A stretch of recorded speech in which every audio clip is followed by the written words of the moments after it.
Hello, my name is Paulo Montero-Camacho from the Department of Astronomy of Tsinghua University, and I'm going to be talking about the Lyman-α forest power spectrum as an emerging window into the Epoch of Reionization. So this is the outline of my talk. First, we're going to go through a very brief background on basically the reionization process. As we move forward to discussing the impact of this broadband systematic, namely the effect of inhomogeneous reionization on the Lyman-α forest. Lyman-α forest here being the absorption features seen in the neutral gas from the emission of quasar in the direction of the observer. So after that, we're going to try to discuss, after discussing the strength of this broadband systematic, we're going to go and try to discuss how potentially this systematic could become a window into the astrophysics of reionization. And then we will just talk about, summarize the main points and discuss the caveats. So, in the context of cosmic history, what we're going to be talking about is, in this figure of the spherics collaboration, is basically the reionization process and what happens after. So before reionization, you have the dark ages, and at some point during the cosmic dawn of the universe, so imagine redshifts of 30, so somewhere around here in terms of mega years, the first stars and galaxies will form. Since the galaxies will then basically start to emit ultraviolet photons, so UV photons, and then will ionize the surrounding IgM, the intergalactic medium. These ionized regions are basically these bubbles that you're seeing here. So for each source of UV photons, you will see some kind of bubble, and these bubbles will eventually percolate and merge, and as a result, the whole universe will be ionized, which is what you see around here. So this process of reionization happens around redshift 8-ish. And then as we move further away, then we will be somewhere around here in the age of the universe. Okay, so what we're going to be discussing is basically what does the gas feels after the reionization process happens, and how much does that memory translate into the right part of this panel. So the ultraviolet photons, as I say, heat up the IgM in a very inhomogeneous way, in a very bubbly way. Luckily, if you were an observer interested in what happens at higher redshift, but lower with respect to the redshift of reionization, so in this case, high redshift means redshift of 4, for example, then you wouldn't be too worried, because the memory seems to just fade away pretty quickly. So if you were interested in looking at this perturbation of the gas, then you will be trying to aim your telescope such that you can look at redshifts of 5-ish. However, since this happened in a very bubbly fashion, some patches of the sky might have reionized on average, as I said before, believed to be somewhere around 8 and 7.5-ish or something like that. But other places, the memory will survive longer from this heating, because they will reionize later. So maybe a specific patch of the sky reionizes at redshift 6.5 or something. So in principle, then, the status of the field is that this inhomogeneous reionization on the effect on the intergalactic medium may have ripples on how the temperature density relation looks like at redshift 4-ish, but not much after that redshift 4. However, there is an interesting part of the puzzle that is missing. So in principle, to really make sure that we're understanding what's going on, we also have to trade very carefully and look at what the small scale structure, which is fully nonlinear before reionization, is doing after being heated up by the reionization process. And in short, what happens is that you get two distributions, which if you're looking at the very small scale structures, you will be looking at basically what is going on in the minivoids, in the mini halos, and in the filaments, in the mini filaments, I guess. So the minivoids in particular behave quite interestingly. As you heat them up, they become basically a phase that we call the high entropy medium density phase, that in reality does not relax as fast into the usual temperature density relation. It does eventually merge with the other phase. Let's call it a low entropy phase, but high density. So the mini halos and the filaments. So those one indeed quickly recover the temperature density relation, but the minivoids in particular do not do that fast. So this basically means that this web-like structure that gets completely destroyed at reionization as it heats up and gets diffused is completely destroyed, but not completely forgotten, as we will see in the next figure, where I talk about basically what happened if you grab a magnifying lens and the small scale structure and follow it after reionization with high definition simulations, basically. So this is basically what I'm trying to tell here. In the top panel, we have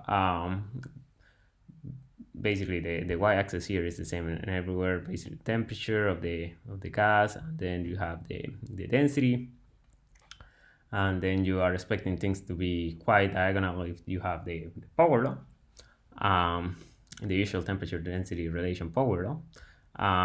But as you can see in the top panel, I have all this universe reionizing at redshift 7. By the way, this figure is from Hirata 2018.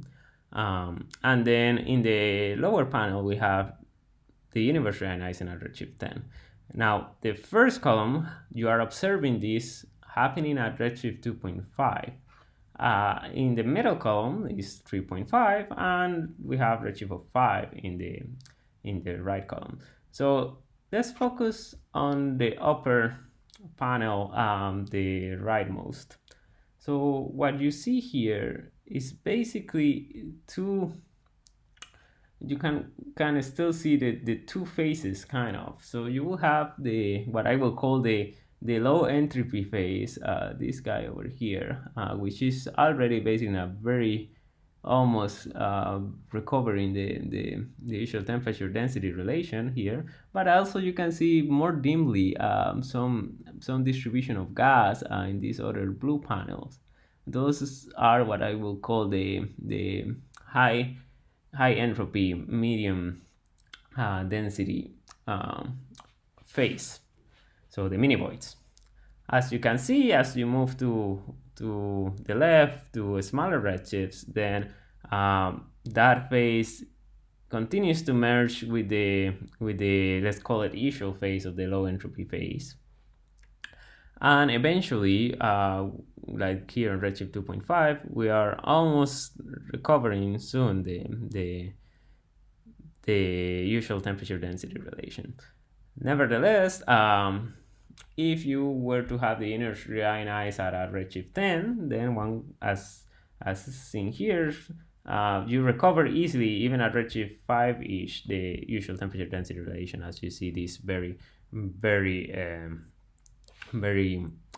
squash plots in comparison to this bimodal kind of chicken or dinosaur head. Anyways, so this is what's going on. Basically, what we're saying is that if you take into account this bimodal distribution, basically, if you take into account the what is going on in the minivoids, then you will have ripples from the reionization into the redshifts even as low as 2.5 and even lower than that, when the universe reionizes. Of course, if you were to look at something that reionizes at redshift 6, the perturbation is higher. So now let's move a little bit into computing basically how this translates into a change of the power spectrum. So what we have here is the traditional term in equation 1 of how the Lyman-α power spectrums look like, the Lyman-α flux perturbation. So the first term in red is just the traditional term, which has the usual redshift space distortion parameter, and then we have the flux bias, and then the matter density contrast, and of course the angle with the line of sight. So we will leave that, and what we're going to be adding is basically how does the absorption, how does the optical depth of the neutral gas changes when the reionization happens. So that is basically this green contribution. And now in blue you see a bias factor. This bias factor is because since this will be then a change of optical depth, then we need to transform it into a fluctuation of flux, and that's basically why that bias factor is there. It's just a mapping. On the other hand, if we were to compute basically the power spectrum of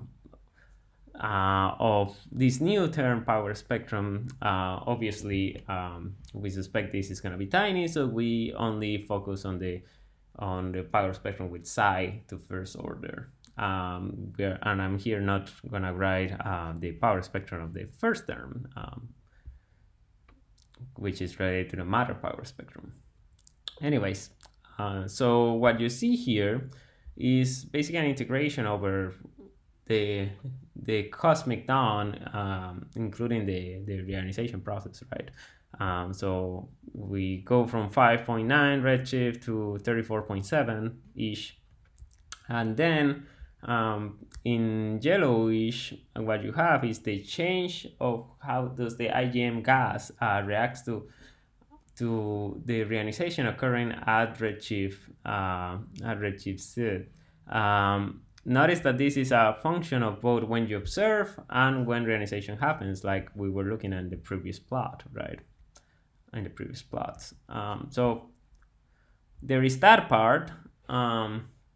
And then what we have here is in green, the contribution from the fact that reionization is an inhomogeneous process. So the correlation of how their matter and the reionization bubbles are distributed is basically what is going on in this cross power spectrum matter and neutral hydrogen fraction. And we have a growth rate that I'm not going to focus on. Okay, so that's basically how you compute the power spectrum. In our case, we have basically two different hybrid simulation approach where we have very high resolution small scale simulations for the IgM part, and then we use semi-numerical 21 centimeter fast simulations for the inhomogeneous reionization part. Notice that there are very different scales, and that's basically the problem of why not using only one code. Of course, this presents problems that I'm going to mention later. Okay, so in these figures, basically we see the effect of the impact on the Lyman-α forest power spectra, both the three-dimensional Lyman-α power spectrum and the one-dimensional Lyman-α power spectrum.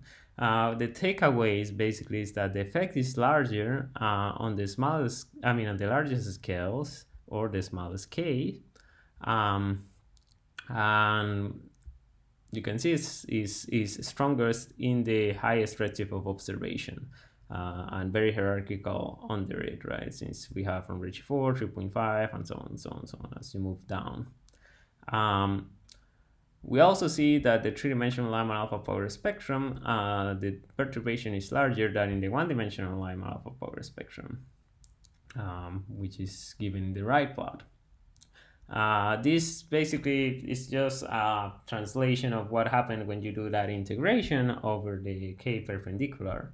Some of those of large k's, well, realistically, some of the small k's, the larger scales, are gonna map into the the large case, and as a result, they're gonna be smoothed by the integration, reducing the effect basically. The interesting part too is that we see a memory of reionization, even surviving to lower redshifts like redshift 2. Okay, and the other thing I should mention here is that even though you are integrating over the whole reionization process, this memory of reionization is mainly sensitive to both the midpoint of reionization and the later stages of reionization. So imagine between 0.5 neutral hydrogen fraction and 0.8. Okay, so now that we have briefly mentioned the strength of this broadband systematic signal, which can reach we can reach basically 0.4 between error bars of the usual matter power spectrum. So translating that into the expected signal means that this can account for 30% of what you would have expected each of the signal. Now let's move on to basically the dependence of this power spectrum term with the astrophysics of reionization. So what we have here is on the left, I'm changing the virial temperature for efficient star formation, the minimum virial temperature. So basically what it means is in the smaller the virial temperature, the more stars I will have. And the more stars I will have, then the more UV photons, and as a result, reionization will happen earlier, will happen faster. Conversely, if we have less virial, more minimum virial temperature, then we're gonna have less UV photons, and therefore reionization is delayed. So we see in orange my smallest minimum temperature, which is 2 × 10⁴ Kelvin. And as you can see, is the smallest signal too. Since reionization is delayed, then you will expect that the high entropy medium density phase will have relaxed faster into the proper temperature density relation. On the other hand, we see that as we move to larger and larger values, we move to stronger amplitude in absolute value, of course, since this is a negative power spectrum. Notice that we're looking at this at a redshift observation of 4.0. So purple, which is our largest values, imply also the largest impact. By the way, the error bars here are just the sample variance on our simulations by running 8 realizations of the high resolution boxes and 4 realizations of the large scale boxes from 21 centimeter fast. On the right, we have the ionization efficiency. So basically what this means is how many UV photons are going to be able to escape into the IgM from the sources. This is parameterized by the zeta factor, and as a result, the larger the number, the more UV photons are going to be available for us to reionize the universe. The smaller the value, then the less UV photon, and as a result, reionization is delayed. So as you can see here, this also changes the shapes and amplitudes of the dips on the power spectrum. The smiley face feature is generic, right? They all kind of have that smiley face, but the shape, the specific K shape and the dip do depend on the parameters. So again, you see that the delayed reionization scenarios are the strongest ones, like this purple over here.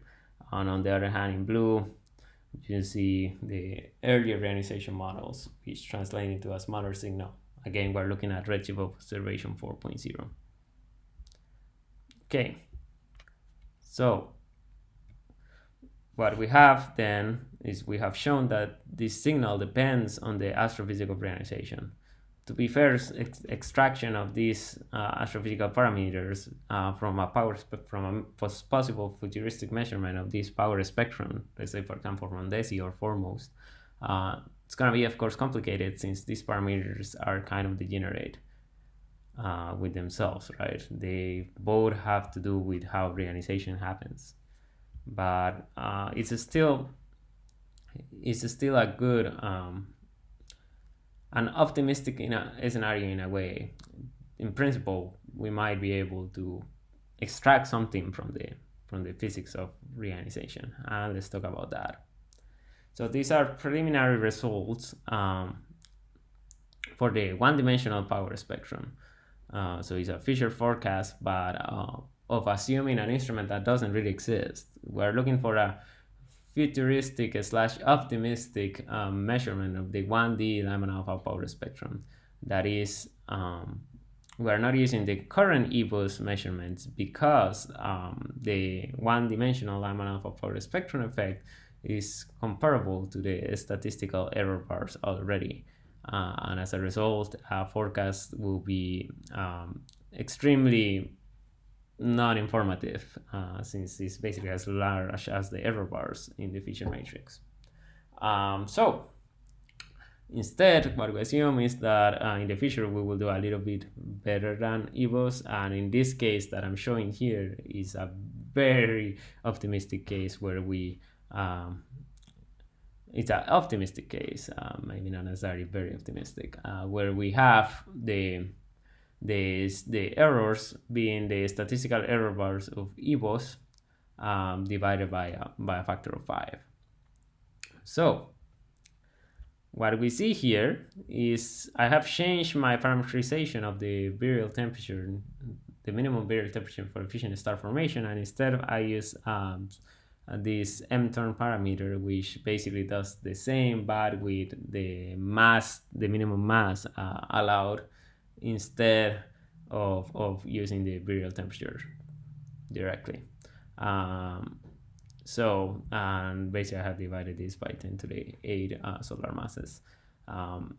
Then on the first figure we have the ionization efficiency again, and as we can see, this on the top panel we are using all the redshift beams from basically 2.0 to 4.0. No, from 2.2 to 4.0, and using all the K bands, the K beams available. And what we can see is that they are indeed very degenerate, but in principle, you will be able to put some constraints on the astrophysical reionization, just focusing at all the redshifts. On the other hand, well, let's actually move down first. So what we have down here is what is going on with omega matter in terms of the ionization efficiency, and we see that these parameters are not very degenerate, which is good news. However, the M-turn and ionization efficiency are indeed quite degenerate, right? Quite correlated. As I said before, the virial temperature and the ionization efficiency indeed play kind of similar roles on showing what is going on at reionization, in the reionization process. Anyways, we see that, well, of course, an instrument of this capability will be very good for determining the omega matter. But what we want to focus is instead of how well it does on the ionization efficiency. We see the 2 sigma contours going from 0 to 50-ish, which is not bad. On the other hand, let's say what happens if, since I show basically that I show over here that the signal is way stronger on the highest redshifts, it's probably to our benefits to imagine that we separate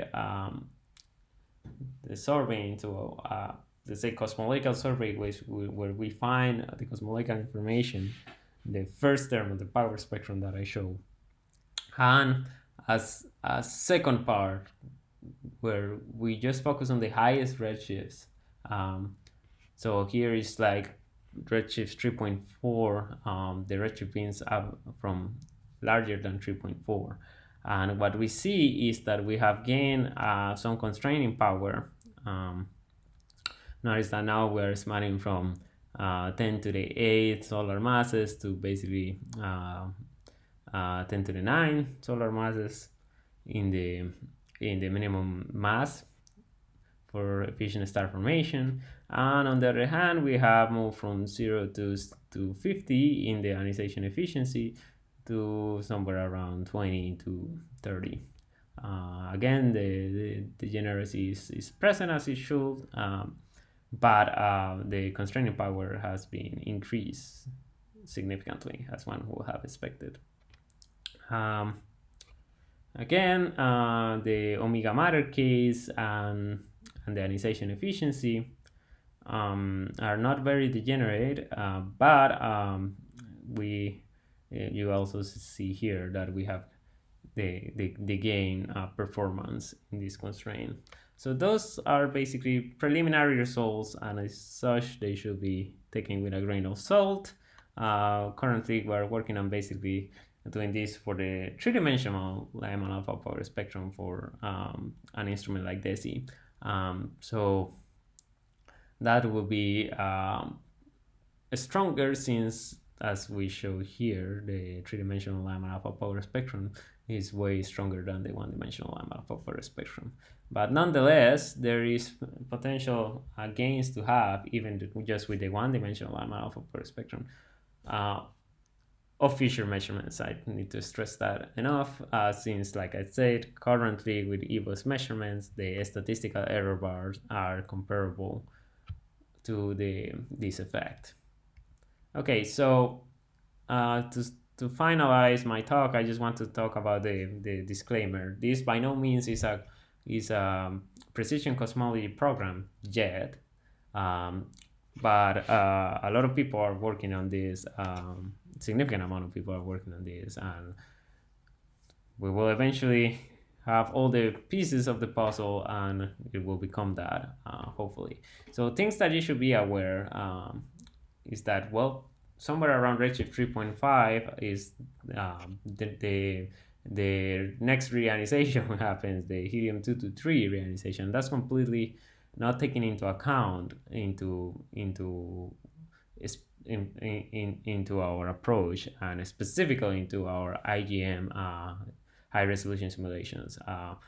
However, we have estimates that at the very least you should be thinking of an impact of on the memory of the H1 reionization of at least a level of 5% ish.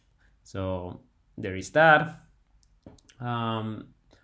Of course, this reionization will also leave its own impact on the IgM, which one could treat in the same fashion. And of course, one should probably take into account that same signal by looking at what is going on in the smallest scale structure. What is the minivoids doing after that?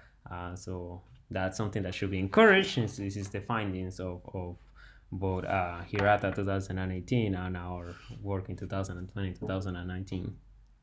So we also are missing large scale fluctuations in the UV background, which have similar strengths on the largest scales and a redshift of 2.5 ish. We're also missing some of the other small scales, like, for example, AGN feedback. Nonetheless, that usually have the opposite trends of the memory of reionization, so we're not worried too much into basically misinterpreting our results. But definitely, if you were thinking about as a Lyman-α forest enthusiast, what do I and I want to be worried about all the possible effects, then you should be adding all of these pieces. Now, in terms of our approach, our hybrid approach misses higher order cross correlations between the small scales and large scales because they are two different codes, basically. Nonetheless, that's a sacrifice to do because we couldn't be able to do such high resolution simulations to the dynamical scales required to also have the bubble sizes. Finally, the efficiency of these extractions of this extraction of the astrophysics of reionization will of course remain to be seen, since there are unknown unknowns in this kind of projects. So there is a lot of work to do to actually figure out if this will potentially become a window or not into the epoch of reionization instead of just a systematic. So to summarize, we have basically the memory from reionization, which perturbs the IgM temperature density relation, has a high energy, high entropy medium density mode, which ultimate's fate is to merge with the low entropy usual mode, but this makes the power law, the temperature density relation power law bimodal, and disturbs the IgM, interestingly. So as a result, the impact on the Lyman-α 4 spectrum can actually survive to quite low redshifts, in this case redshift of around 2. And then this, as I show and I mentioned, this broadband systematic signal can then become quite strong, especially at higher redshifts, and also depends on the astrophysics of reionization. This, of course, means that potentially, as I mentioned, it can be maybe transformed from a broadband systematic into a window of the epoch of reionization. Anyways, thank you for listening, and I hope you made it till the end. Keep in touch to figure out more about the future preliminary results, especially the three-dimensional Lyman-α power forecast, which we're currently working on.